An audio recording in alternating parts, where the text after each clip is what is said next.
Alright guys, welcome back once again to another G.I. Joe Retaliation Wave 3.5 action figure review.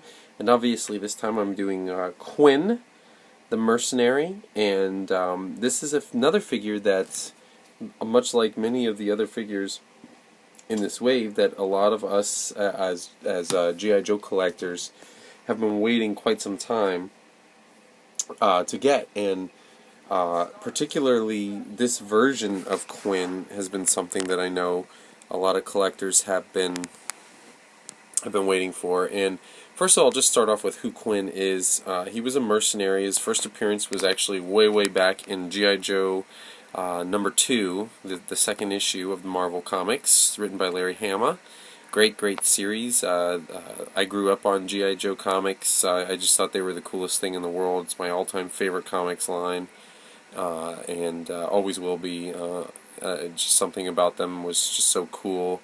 I of course watched the cartoon first, and then discovered the comics as I got a little bit older. Once I discovered the comics, I really took the comics as the ultimate version of G.I. Joe, whereas the cartoon I soon came to realize as a young kid was sort of a spin-off of the comic and the action figure line and what have you. Still love the cartoon show for what it is, but Quinn was a mercenary, and the first time we see him, actually, he looks more like my custom back here, which I'll talk a bit more. He was in the North Pole, I believe, or not the North Pole, the Bering Strait of Alaska, where the G.I. Joes were investigating what the Soviets were doing with I believe it was Fear Broadcasting Machinery, and Quinn kind of intervened and butted head with the Joes, not the least of which was Snake Eyes, who got to wear his weasel skull necklace, which you can see back here. But for the rest of the series, we saw Quinn, we saw him in the jungles, and we saw him in urban environments, and he looked like this figure looks, with the sort of a safari jungle outfit here with the boots and the shorts and the safari shirt, and he still had his weasel skull necklace. He is I believe, an Inuit, which is basically Native American, also known as Eskimos a lot of times, but he's a sort of a spiritual man, a spiritual warrior, I would say, and a lot of the ways that he talks in the comic book is along those lines. He has an affinity for Snake Eyes because he recognizes that the deep spiritual warrior side of Snake Eyes, and they make a sort of an unspeakable bond in the comics, which is really cool in my opinion. Neat touch. Snake Eyes is the only person that Quinn really feels is his equal, and Quinn is sort of like a force to be reckoned with.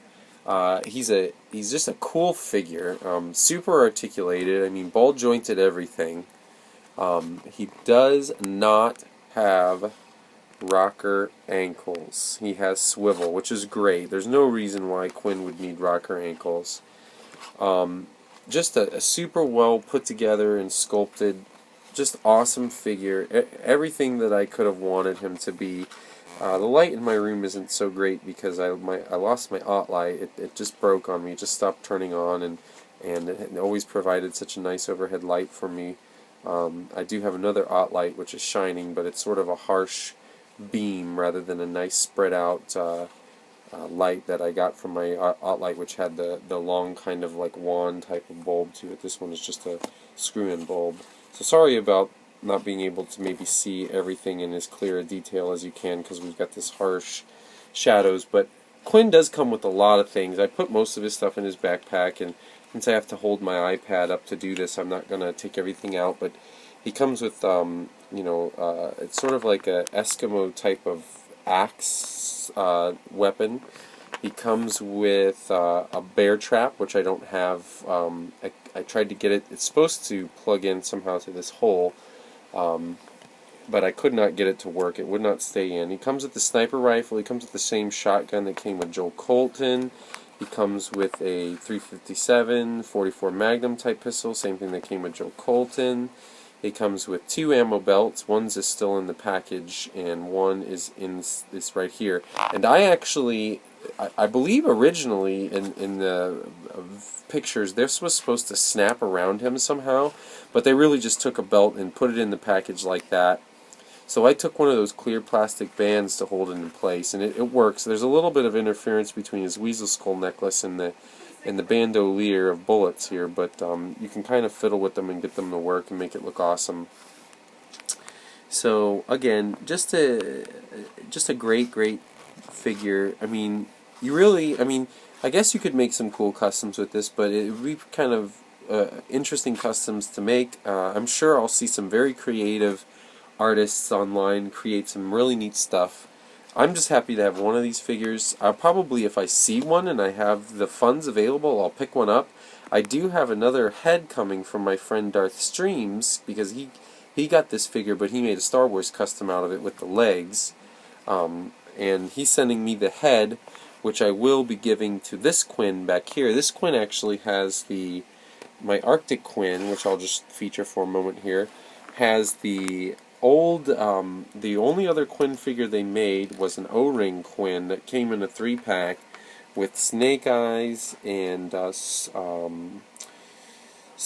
Scarlet. It was Snake Eyes and Quinn and maybe it was, who was the other? I can't remember. But I got that a long time ago. Had to have it because it had Quinn in it and it had the Arctic Snake Eyes, which I still have that figure. Obviously came with the weasel skull necklace, the first figure to ever come with it. Came with this machine gun. I added the belts. I used an Arctic Snake Eyes body to make this figure, Snow Serpent backpack, and I resculpted the hair, but I'm thinking he'll look way better with that Quinn head on. We'll see what happens. I kind of like how I resculpted this guy's hair though, so I'll probably hang on as an alternate head for this one. Gave him a couple wolves and a stand. Anyhow, that's going to do it for this review. If you're a fan of G.I. Joe, if you're a fan of the comic, this is an absolute must-have figure. If you're a customizer, I'm sure you will be able to think of some really cool stuff to do with a lot of the parts, because again, he comes with a lot of the parts, and I know I didn't do a great job mentioning them all, but you know, there's lots of pictures of them online if you really want to see everything that comes with them. I like to talk about the origin and why this figure is cool. That's kind of how I do my stuff around here. Alright, so until then, you know, next time, and until then, may the weasel spirit be with you. Bye-bye.